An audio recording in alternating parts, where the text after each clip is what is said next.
Pretty much know what's above ground at Alcatraz Island. But now a new study finds there are hidden buildings and tunnels underneath the prison yard. For nearly a century, Alcatraz has been understood in remarkably simple terms.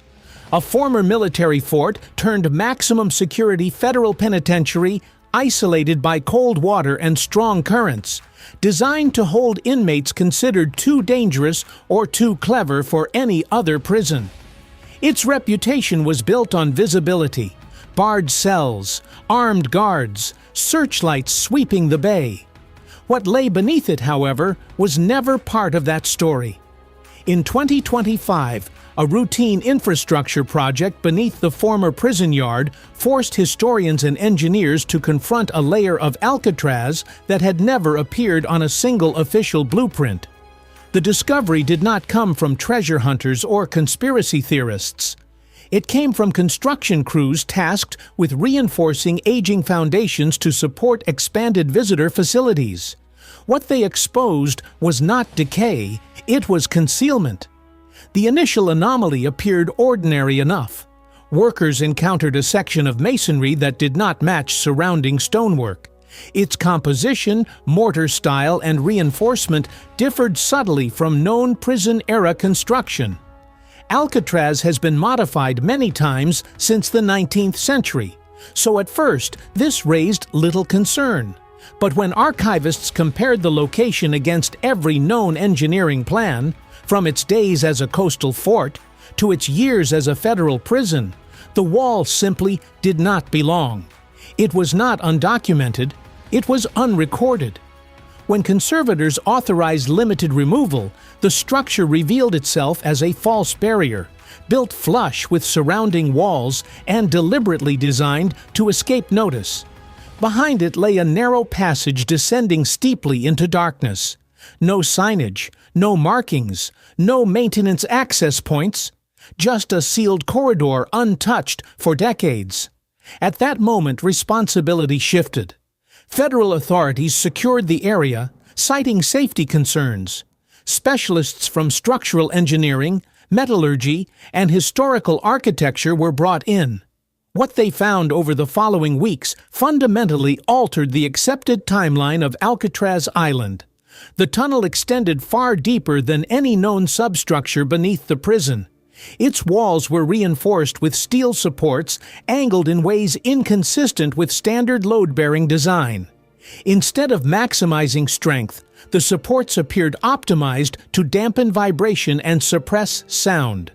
Acoustic testing later confirmed that footsteps within the corridor produced minimal surface disturbance above. This was not an escape tunnel. Escape tunnels are crude. They prioritize speed, concealment from guards, and access to the outside. This structure prioritized invisibility from the inside out. Even more striking was the metallurgy. Samples taken from the steel reinforcements revealed manufacturing characteristics inconsistent with 1930s prison construction. Serial markings, when traced, corresponded to production batches dating to approximately 1921. More than a decade before Alcatraz was converted into a federal penitentiary. This created a historical contradiction. According to official records, Alcatraz underwent significant reconstruction in the early 1930s to prepare it for high-security incarceration. That process was extensively documented, yet the tunnel's materials predated that phase entirely. The steel was older than the prison, which raised an obvious question. What was being built on Alcatraz before it became a prison? As investigators proceeded deeper, the corridor changed character. Early sections were rough-hewn stone. Farther in, the walls transitioned into layered construction, granite blocks, brickwork, and finally a lead-based ceiling compound applied with precision. This was not improvised reinforcement. It was deliberate stratification, designed to isolate whatever lay beyond from moisture, air, and sound. Environmental sensors recorded consistently lower temperatures inside the tunnel than in surrounding rock, suggesting long-term isolation from surface conditions. The air was stagnant but stable, showing no signs of collapse or flooding. remarkable for a structure buried beneath a saltwater island. At the tunnel's terminus stood a reinforced steel door, corroded but intact, set directly into the stone. Its design did not match military doors, prison security barriers, or utility access points from any known period of Alcatraz's history.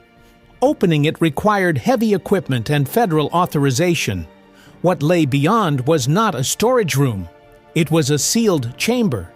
Inside, investigators encountered shelves lining the walls, arranged with care rather than abandonment. The contents were not prison records, tools, or supplies. They were documents, maps, diagrams, and coded notes, many hand-drawn, some typed on early 20th century machinery. None referenced inmates, guards, or prison administration. Instead, they referenced maritime routes, tidal patterns, and coastal monitoring points across the San Francisco Bay and beyond. Several documents contained symbols and shorthand not associated with naval cartography, but consistent with early intelligence notation systems. The most unexpected objects were electronic. Against one wall sat a series of primitive radio devices, vacuum tube transmitters and receivers, compact for their era, with wiring layouts inconsistent with civilian communication equipment. Forensic analysis dated some components to the late 1930s and early 1940s. Others appeared slightly newer, extending into the early Cold War period. These devices were not improvised. They were professionally manufactured, calibrated, and maintained. Among the recovered materials were sealed metal containers holding magnetic recording tape. The tapes were degraded but readable in parts. Signal analysts identified encryption patterns consistent with government-grade systems developed during the early intelligence era of the United States. This level of encryption would have been unnecessary and inaccessible for prison operations. As the contents were cataloged, a pattern emerged. The chamber had functioned as a covert surveillance and monitoring site. Its location was ideal. Alcatraz sits at a strategic point within San Francisco Bay, offering unobstructed acoustic and radio access to naval traffic, military installations, and coastal infrastructure. The island's reputation as an impenetrable prison provided the perfect cover. No one questioned restricted access. No one asked what lay below. The implications extended backward in time. If the tunnel and chamber predated the prison, then Alcatraz's role as a federal penitentiary may have overlapped or deliberately concealed another function entirely. The prison may not have been the island's primary purpose, but its public justification. This reframing cast the infamous 1962 escape attempt in a different light. For decades, the story of Frank Morris and the Anglin brothers was told as a daring improvisation. They widened ventilation ducts with spoons, fashioned dummy heads, and slipped into the bay on a makeshift raft. Whether they survived remained debated, but the escape itself became legend. Artifacts recovered from the sealed chamber forced investigators to revisit that narrative. Among the documents was a weathered letter attributed to one of the escapees, written years after the event. Its authenticity remains under review, but its content was unsettling. It suggested that the escape did not rely solely on surface routes or open water. It referenced internal passages and paths not meant for prisoners or guards. When engineers overlaid the known escape route with newly mapped underground corridors, the alignment was difficult to dismiss.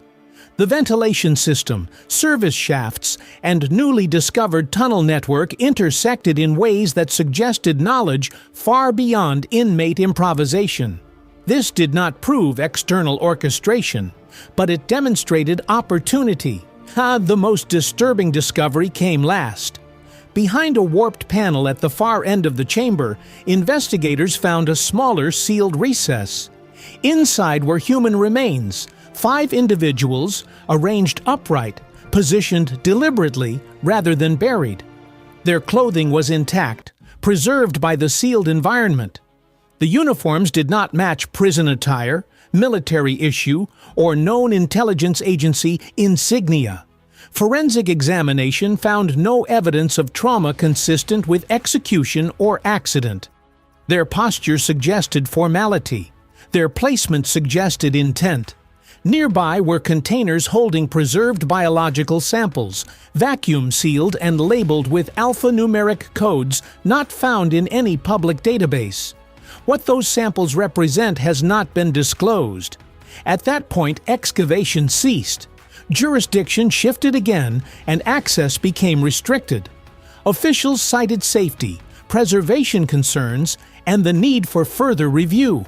No press conference was held. No definitive explanation was offered. What can be said with certainty is this: Alcatraz was never just a prison. The tunnel beneath it was not built for escape. It was built for concealment. Its design prioritized silence, isolation, and control. The structures beneath the island represent an operational space deliberately excluded from public memory and official history. Whether that space functioned primarily as a listening post, an intelligence hub, or something more specialized remains unresolved. What is clear is that its existence was not accidental, and its erasure was intentional. Alcatraz's silence was not the product of time. It was engineered, and with the discovery of the hidden tunnels, that silence has finally been broken.